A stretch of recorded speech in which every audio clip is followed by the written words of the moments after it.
So we're back here, and we have another topic for y'all. It's the Spotlight Sports Talk, and we have a topic for y'all here. Is Zion Williamson ready for the NBA? Right now, I don't think he is. I think he should please play. I think he needs to stay in one more year. That's what I said. I think he should stay. I think he should stay for. I think he should at least play for 2 years to get that first college year under his belt. So the next year he come in a little bit more mature, a little bit more seasoned, and get his body ready, his mind is mentally ready for the NBA. I don't agree with no freshman coming out. Period. Now some of them can do it, but a lot of them can't. Some of them can, but not a lot. Like, he need to do exactly what he been doing right now. Duke got a hell of a team. They got some freshmen that go ball. They got the best recruiting class, and last year he got the best recruiting class. He need to continue to gain that knowledge on playing on another level in college while working out in the off season with Kevin Garnett like he been doing. Yep. But my thing is this, though. Like, I don't agree either that he shouldn't come to the NBA yet. But when you had the pressure on you as a coming out of college and you're doing all this magnificent stuff, when you see a college player like that, they see dollar signs. They see that they want to, provide for their family and make sure they are settled and stuff like that. See, that's the one. But that's my worry about. Zion family is cool. Zion family is cool, but I think Zion family is going to push him to go to the NBA. I don't want him to, but I think his family is going to push for him to do what he's going to the NBA. I think this is what's going to determine it. If he wins if Duke wins the national championship this year, he's leaving. He's leaving for the NBA. What if they don't win? If they don't win it, I think he will stay.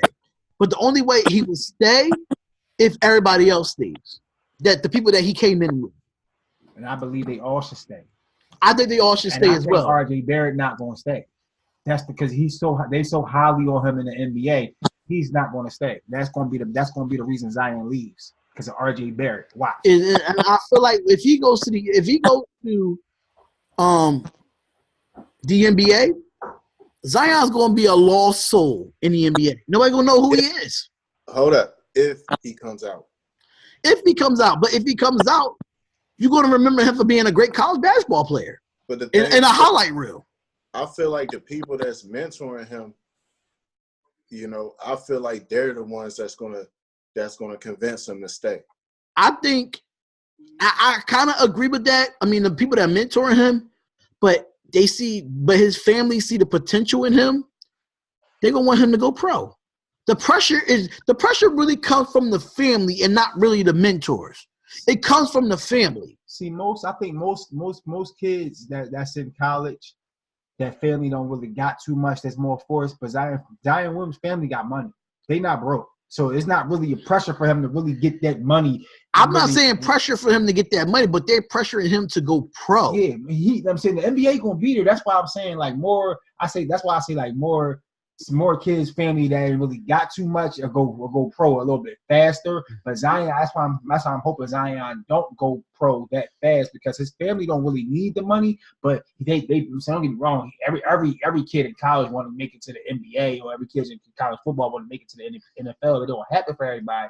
But some kids' family that got something already is not really forced to go pro as fast. That's why I feel like RJ Barrett shouldn't go pro so fast. Because look who his goddad is. It's Steve Nash. You don't really want for nothing, so you shouldn't really go pro either. I think if Steve Nash is his godfather, should tell him that. Because him and RJ Barrett, that's a crazy duo together. It is a crazy duo. Then you got Cam Reddish and Trey Jones over there. They got a squad that could win at least 2 to 3 national championships together. If they could do something special there. Right. If they was to choose to do that. But they would have to talk to one another and really want to sacrifice that and really want to do that, because the NBA ain't going nowhere. It's not going nowhere, because there's a lot of great basketball players that came out of college and didn't even make it to the NBA, and they playing in the G League right now. And I feel like with that is that I understand that you got the G League, and the G League is a stepping stone for you to get in the NBA. But if you would have stayed in college another two years, would you be having this conversation that you're in the G League? Probably not. I don't think I'm not saying. But on the flip side, I'm just saying in general, not just for Zion, but just in general. But on the flip side of the thing, at the same time, if you get injured in college, it messes up your stock. So it's like a tit for tat, and you staying and then not staying, because say if you stay and he tears his ACL, knock on wood, hypothetically that doesn't happen to him, but he would have been like, damn, I should have went to the NBA. But if you go to the NBA and you hurt yourself, it's all a crazy scenario. But as far as the NBA goes, do y'all think they should change it to at least be two or 3 years to get into the NBA, or it should be 2 years before you go into the NBA? I thought they had it as you got to do at least a year. You have to do at least a year, but be saying as far as after that one. I think you should come out. I think you should be able to come out after your sophomore year. I don't think you should let nobody come out after their freshman year. I think you should come out after your sophomore year. Yeah, because the NFL, you can leave at your junior year. So. Yeah. But that's a whole different sport, too. See, that's the thing that gets me. Okay, but basketball, they say, in football, they say you can't come out to your junior year. I guess you got to be physically ready and mentally ready. But in basketball, you can come out as a freshman. You get hurt faster sometimes in basketball than you do in football.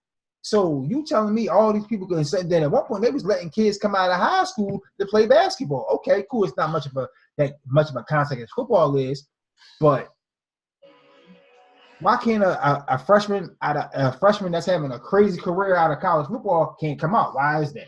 It's always been that rule. Why is that? I'm just saying. I don't know, but I know for college football, it's always been that rule. But if you look at the success rate of college football players coming out after 3 years, it's better than it is in the NBA. But the thing about the football players, when their career ended, they brain fucked up, but the NBA people brains ain't fucked up. You don't know that though. Because at the end of the day, hit-wise. Yeah, but it's a physical sport. Some people do fall and they try to go for loose balls and hit their head. You just don't know. With sports period, you always want to have that freak injury in sports.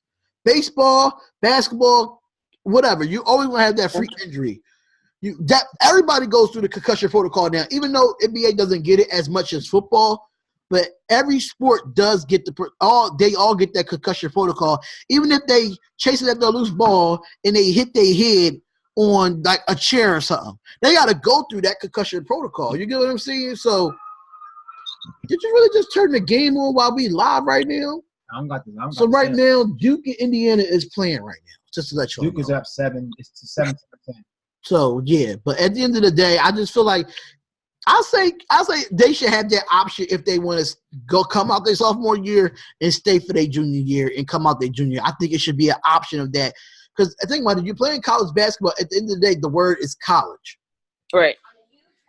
You want to get one thing I can say about college basketball players, some of them don't get their education after they leave college. They go straight to the NBA and forget that they were in college. But NFL players, they do the same thing. But majority of those NFL players, they do go back. Not all. I have not seen a basketball player lately go, besides probably like Kevin Durant, that actually went back to Texas and got his degree. I have not seen a basketball player in a while do that. Vince Carter did it. Chris Paul did. He graduated from Wake Forest. Chris Paul did. I didn't hear about it. Vince Carter did it, right? They didn't think he was going to come back because he had graduation that same day. Shaq went back. Shaq got his degree. Okay. But saying in the last 5 to 7 years, I have not heard not one NBA player in the last 5 to 7 years went back and got their degree, a basketball player.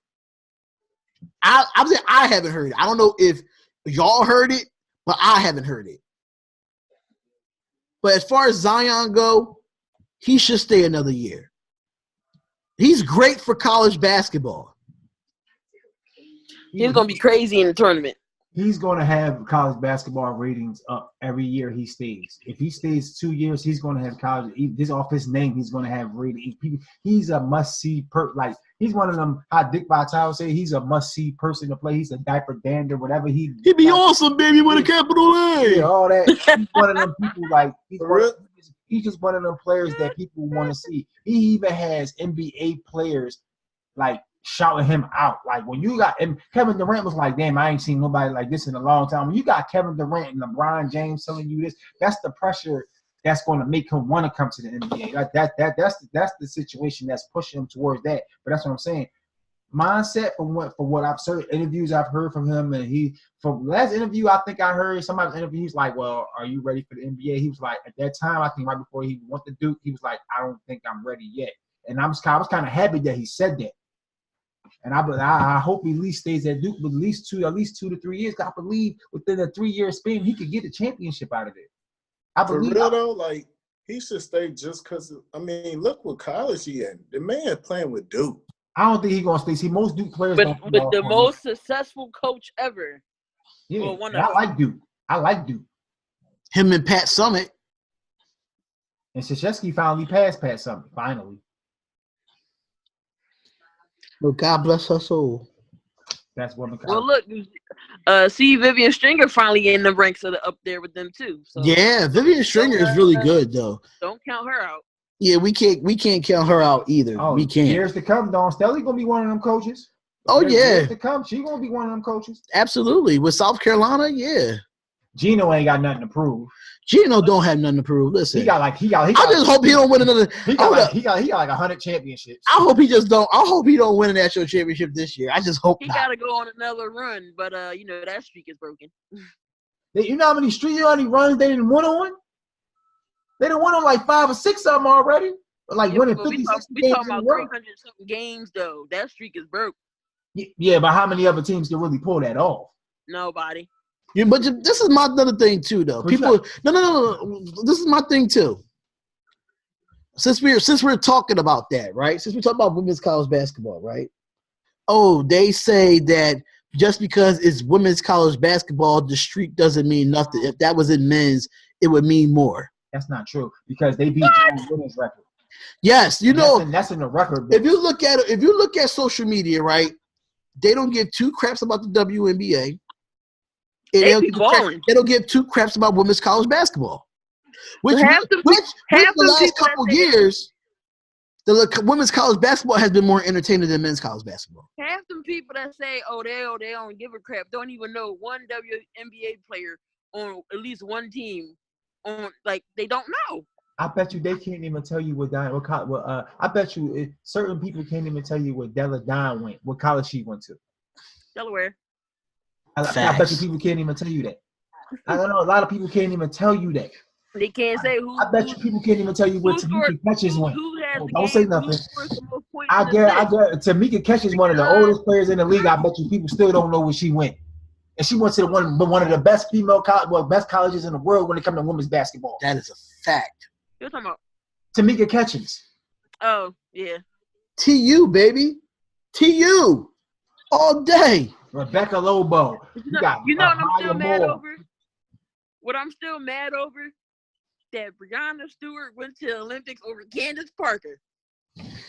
Well, Breonna Stewart. Oh, I'm not arguing about with you. I'm not arguing about that. Don't do it. I'm not arguing with you about that. Only reason why they did that is because you always got to have one college player, and they already had their roster. That's the only reason why she got on there. Because when Christian Laettner, when anybody liked him back in the day, he was on that team, but they had to have one college player on the USA team.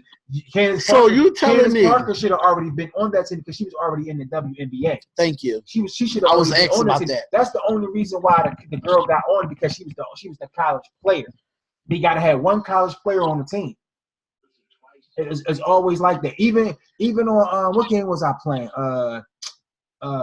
When you play NBA Live, when you play NBA Live, when you go through the season, like you play through a season, you have to play the USA game when you coming through the college and all that. They make you play the USA. You that one college player that come through. You feel what I'm saying?